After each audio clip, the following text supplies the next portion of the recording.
کر رہا تھا کہ سرکار کا حضور کی محبت کا ایک تقاضا یہ ہے کہ سرکار کو یاد کیا جائے. بولیں سرکار کو.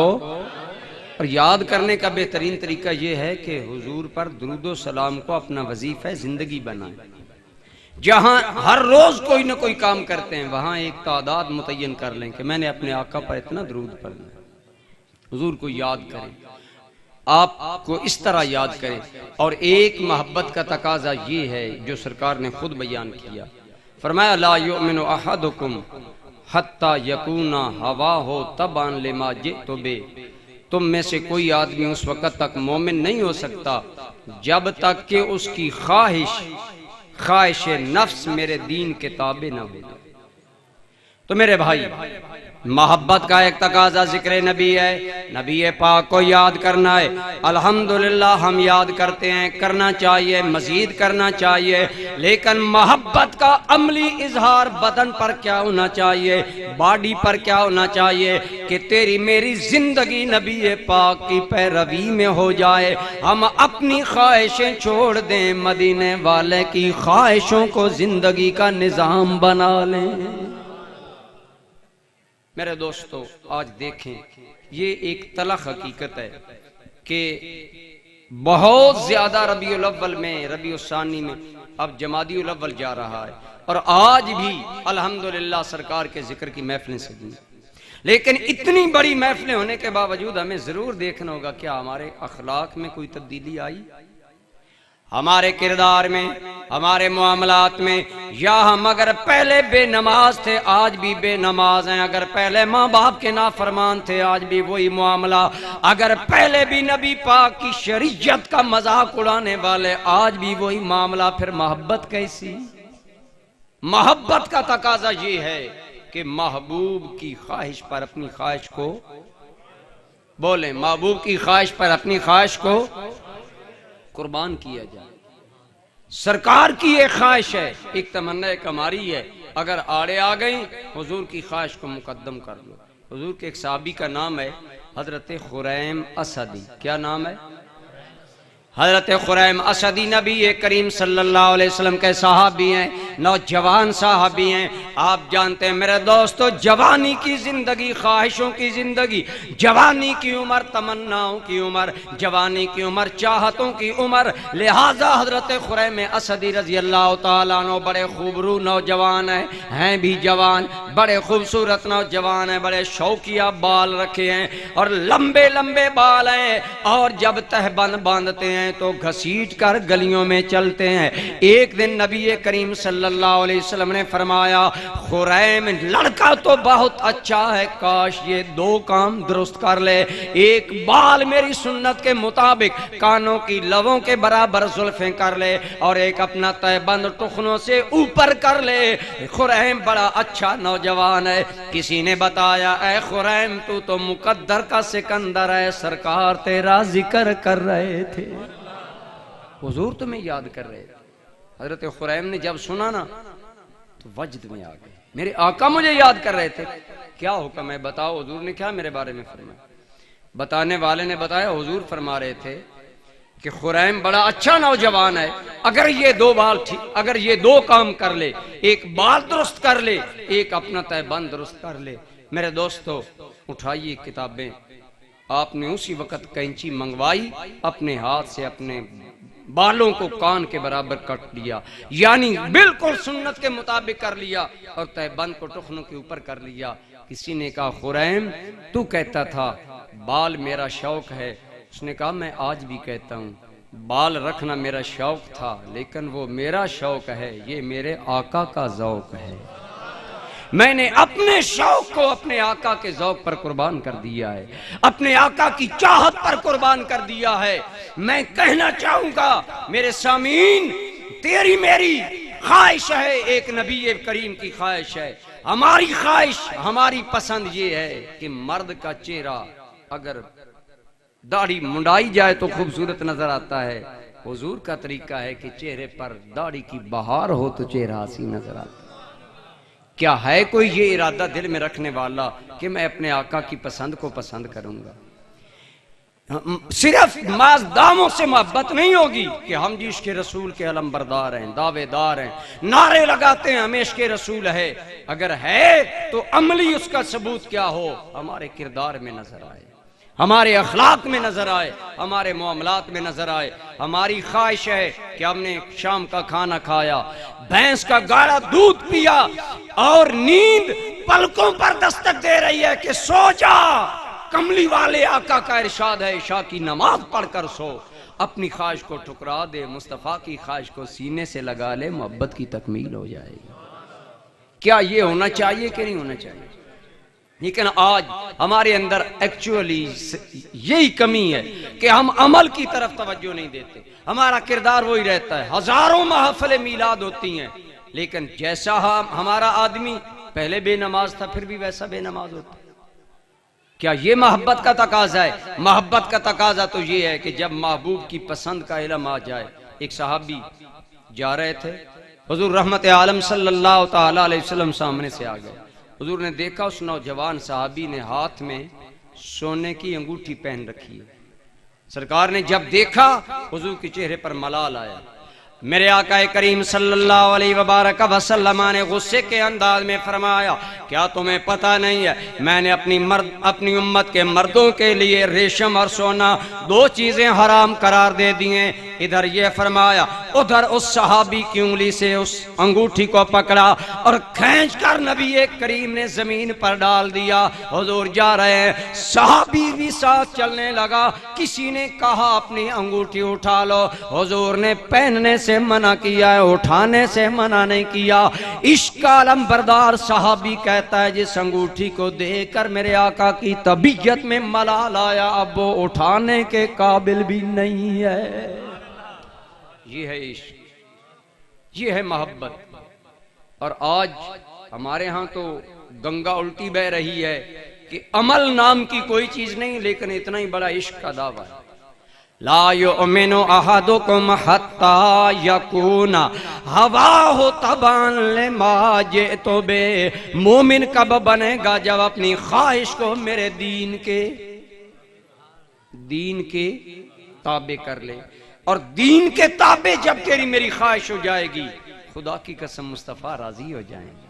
جب مصطفیٰ راضی ہوں گے تو مصطفیٰ کا خدا بھی راضی ہوگا۔ برادران ذی قدر، ان محافل کا بہت بڑا مقصد اپنا تعلق قلبی نبی پاک سے پیدا کرنا ہے، اپنے دل کا تعلق سرکار سے پیدا کرنا ہے کہ اتنا تجھے سرکار سے پیار و محبت ہو تو وہ کام ہی کرنا پسند نہ کرے جو سرکار کو پسند ہے۔ دو عورتیں حضور کی بارگاہ میں آئیں مسئلہ پوچھنے کے لیے، ان کے ہاتھوں میں سونے کے کنگن تھے۔ سرکار نے سوال کیا، تم نے ان کی زکوٰۃ ادا کی ہے؟ زکوٰۃ کے احکام انہی دنوں نئے نئے آئے تھے، ان عورتوں کو زکوٰۃ کے فرض ہونے کا علم۔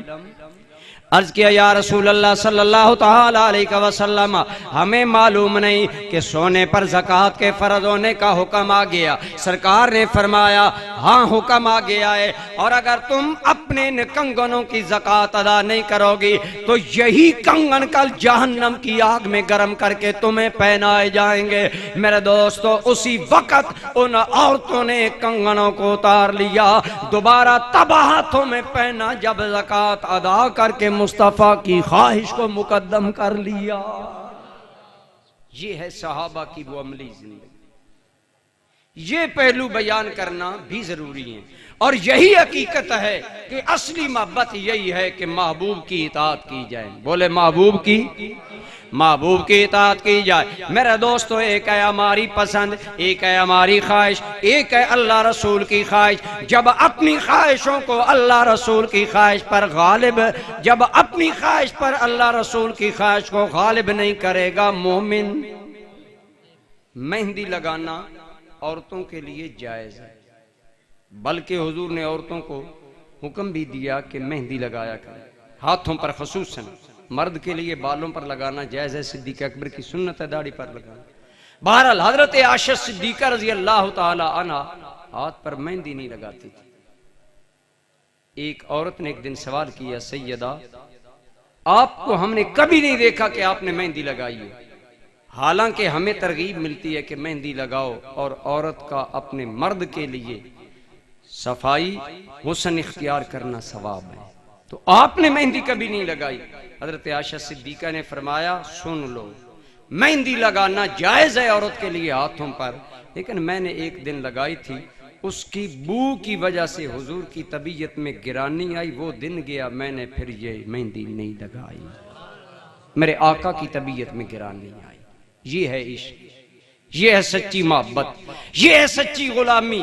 آج آپ اور میں کتنے کام ایسے کرتے ہیں کہ آج ہم اپنی چاہتوں پر عمل کرتے ہیں. میرے دوستو الحمدللہ ہمیں محبت نبی کا دعویٰ ہے اور محبت نبی ہمارے ایمان کا سرمایہ ہے، لیکن اس کو ہمارے عمل سے ظاہر ہونا چاہیے، ہمارے کردار سے ظاہر ہونا چاہیے. آج اگر میرا نوجوان بے حیائی کا شکار کیا جا رہا ہے، آج ایک خاص سازش کے تحت امریکہ کا نیو ورلڈ آرڈر دنیا میں اور ہمارے ملک میں بطور خاص نافذ کیا جا رہا ہے. آپ دیکھ لیں بے حیائی ہمارے گھروں میں پہنچ. آپ کو یاد ہوگا مشرف صاحب کو جب کہا گیا تھا کہ جو ٹی وی پر عورتیں آتی ہیں وہ سر پر دوپٹہ لیا کریں، تو اس بے باک ہمارے صدر نے کہا تھا کہ جنہیں یہ بات پسند نہ ہو وہ ٹی وی نہ دیکھا کریں. کس قدر ظلم کی انتہا ہے. اسلامی جمہوریہ ملک کے اندر اتنا صدر بے باک ہو اور یہی معاملہ آج ہے. بے حیائی گھر گھر میں ہے. میرے دوست حب نبی کا تقاضا یہ ہے کہ بے حیائی سے نفرت کی جائے، تیرا خلوت قدہ بھی تیرے نبی کی محبت سے آباد ہو. میرے دوستو میں ایک دو باتیں عرض کر کے اپنی گفتگو کو سمیٹنا چاہتا ہوں کہ سچی محبت یہ ہے کہ اپنی چاہت مصطفیٰ کی چاہت کے تابع ہو. میرے دوستو ایک مرتبہ عیسائیوں مسلمانوں کی جنگ ہوتی ہے. 3 نوجوان مسلمان قیدی بنا لیے گئے، عیسائیوں نے قیدی بنا لیے. قیصر روم نے کہا ان بچوں کو، یہ جوان ہیں، نوخیز ہیں، بالکل ان کا جوانی کا آغاز ہے، یہ بچے ان پر مجھے ترس آتا ہے، انہیں ترغیب دو یہ عیسائی بن جائیں. اگر عیسائی بن جائیں تو ہم ان کو معاف کر دیں گے. کیا کر دیں گے؟ معاف کر دیں گے. انہیں آفر کی گئی کہ اگر تم ایمان چھوڑ دو عیسائی بن جاؤ، اسلام چھوڑ دو عیسائی بن جاؤ، تمہیں معاف کر دیا جائے گا. لیکن وہ پکے تھے ایمان میں. کہا کچھ بھی ہو ہم ایمان نہیں چھوڑ سکتے. اس ظالم نے کیا کیا؟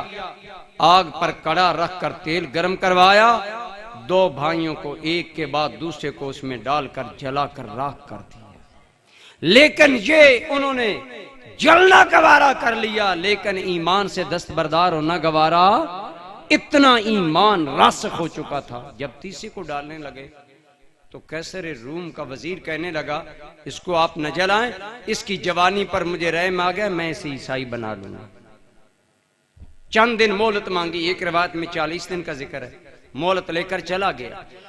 اس وزیر کو ناز یہ ہے میں عیسائی بنا لوں گا. گھر میں لے گیا. دوستان گرامی قدر ایکچولی بات یہ تھی کہ اس کی لڑکی حسینہ روزگار تھی.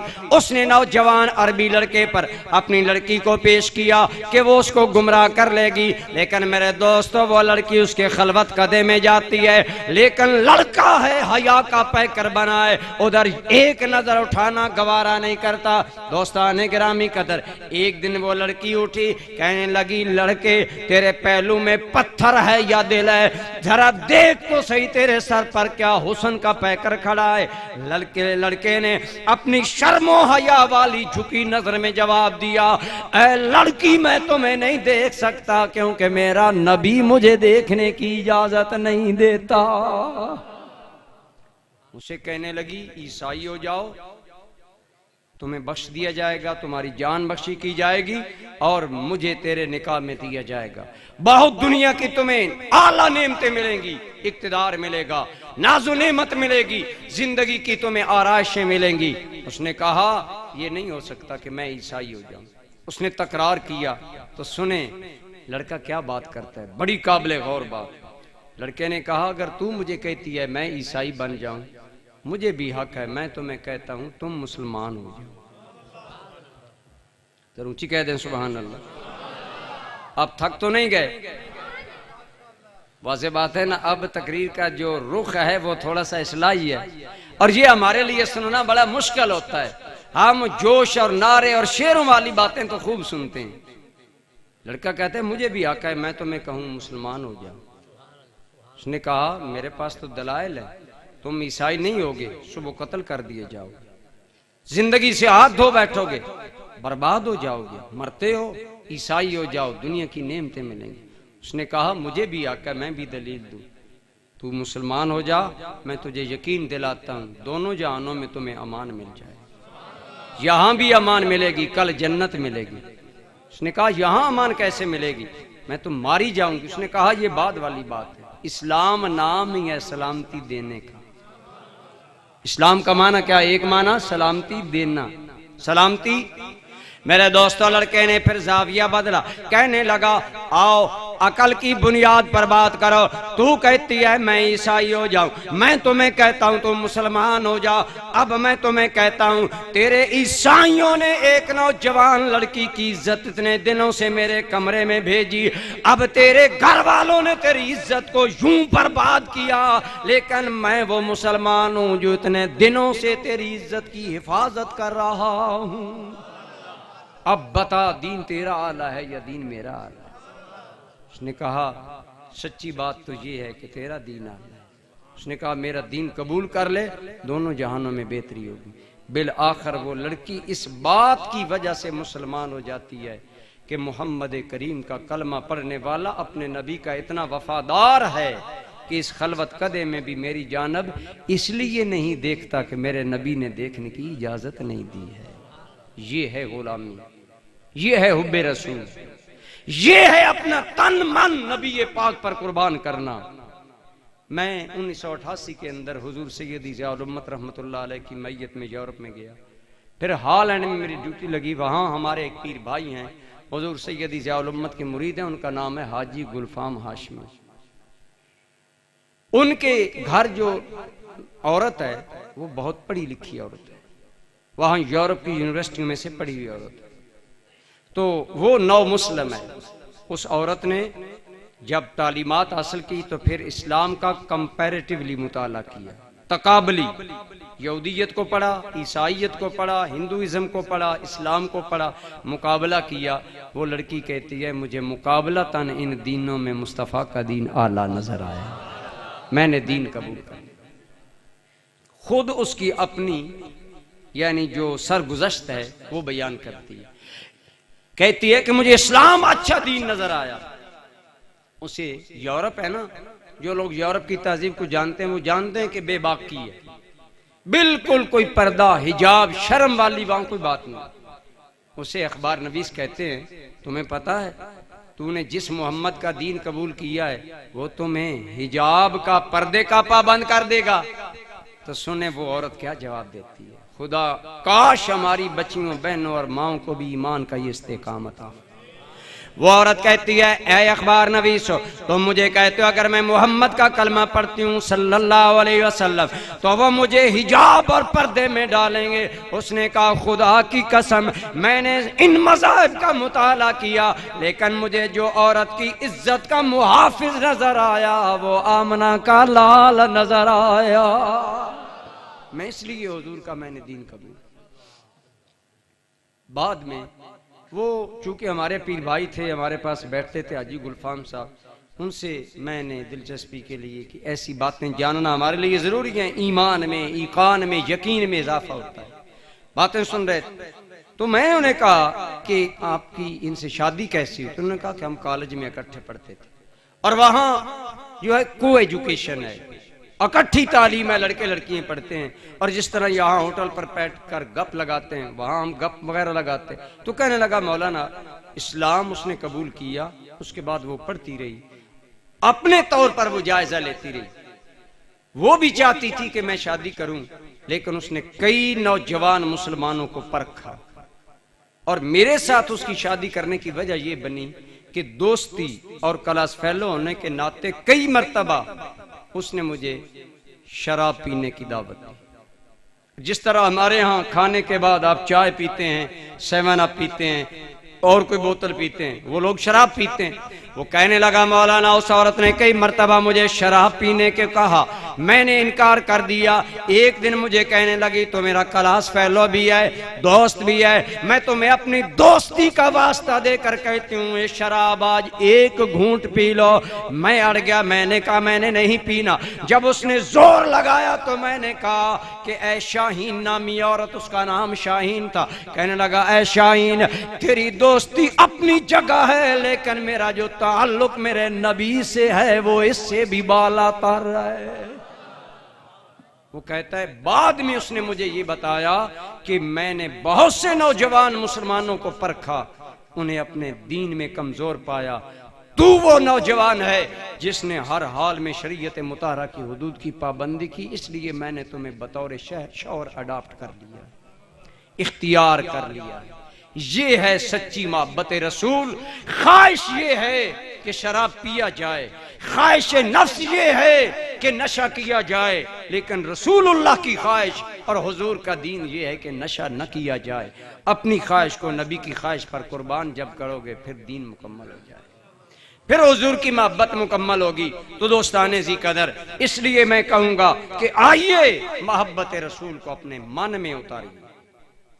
ایمان سے بتائیں نماز حضور کو پسند تھی کہ نہیں؟ بولیں کتنی پسند ہے؟